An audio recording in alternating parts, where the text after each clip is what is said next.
ఉన్నత విద్యకి గత బడ్జెట్లో కేటాయించినటువంటి వాటిని కూడా ఖర్చు పెట్టలేదు. ఈసారి దాన్ని కోతపెట్టింది. అంతేకాదు ప్రీ మెట్రిక్ స్కాలర్షిప్ అంటే 10వ తరగతి లోపు పిల్లలకి ఇచ్చేటువంటి స్కాలర్షిప్లో పోయిన సంవత్సరం 440 కోట్లు కేటాయిస్తే అదే చాలా తక్కువ. దేశం మొత్తానికి 440 కోట్లు కేటాయిస్తే ఈసారి కేవలం 313 కోట్లే కేటాయించింది.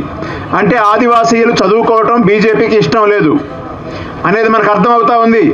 ఇక పోస్ట్ మెట్రిక్ స్కాలర్షిప్లు పోయినసారి 1500 కోట్లు కేటాయించారు.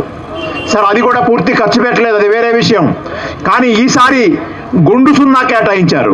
పోయిన 2024 సంవత్సరంలో ఆదివాసీల కోసం కేంద్ర బడ్జెట్లో పెట్టినటువంటి ఖర్చుని 17,000 కోట్లు అసలు ఖర్చు పెట్టలే. కేటాయించిన దాన్నే చాలా సుందర మధునష్టంగా ఉంటే కేటాయించినటువంటి నిధులను కూడా ఖర్చు పెట్టకుండా మరొక దెబ్బ తీసింది ఈ మోడీ ప్రభుత్వం.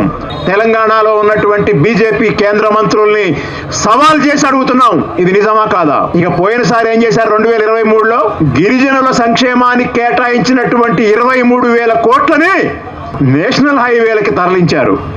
ఆ నేషనల్ హైవేలకు పెట్టే ఖర్చుకి గిరిజనులకు పెట్టేటువంటి ఖర్చుకి ఏమైనా తేడా ఉంది, సంబంధం ఉందా? అంటే ఒకటి కేటాయింపులే చేయరు, కేటాయిస్తే వాటిని నేషనల్ హైవేలకు కేటాయిస్తారు, కేటాయిస్తే వాటిని ఖర్చు పెట్టకుండా మురగబెడతారు. ఇది ఆదివాసీల పట్ల గిరిజనుల పట్ల ఈ బీజేపీ పార్టీకి ఉన్నటువంటి కక్షపూరితమైనటువంటి వివక్షాపూరితమైనటువంటిది అనేది మనం గమనంలో పెట్టుకోవాలి.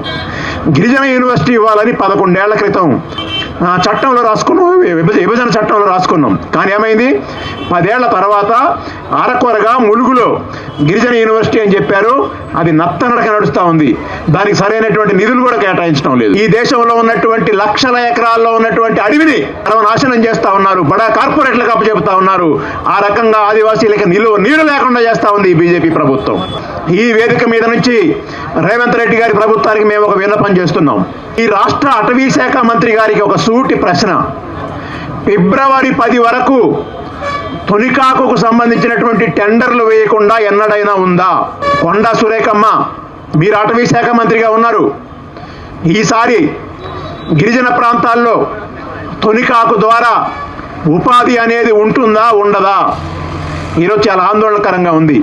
నువ్వు టెండర్లకు పిలిచిన తర్వాత 15 రోజుల పాటు గ్యాప్ ఉంటుంది, అవి ఓపెన్ చేయాలి, అవి నిర్ణయించాలి, అవి తర్వాత అవన్నీ కూడా పోయేదానికి అవకాశం ఉంటుంది. నువ్వు కాంట్రాక్టర్లకు ఇవ్వకపోయినా పర్వాలేదు, ఆ సిస్టమ్ అవసరమైతే రద్దు చేయి. కానీ ప్రభుత్వం అయినా సేకరించాలి కదా, అటవీ శాఖ అయినా సేకరించాలి కదా. మరి అటవీ శాఖ ఎందుకు సేకరించదు? అటవీ శాఖ సేకరించదు, టెండర్లు పెట్టి కాంట్రాక్టర్లని పిలవదు. ఈ రోజు వరకు కూడా చేయకపోతే ఆ ప్రూనింగ్, మంట కొట్టే పని అంటాం, దాన్ని కొమ్మ కొట్టే పని అంటాం, అది గనక జరగకపోతే తొలికాకు సేకరణ తగ్గిపోతుంది, ఆకు తగ్గిపోతుంది, ఉపాధి దెబ్బతింటుంది. తెలంగాణలో 20 లక్షల మంది ఏజెన్సీ ప్రాంతాల్లో ఈ తొలికాకు మీద ప్రత్యక్షంగా పరోక్షంగా ఆధారపడి బతుకుతా ఉన్నారు. దాని సంగతి ఏంటని అడుగుతున్నాం.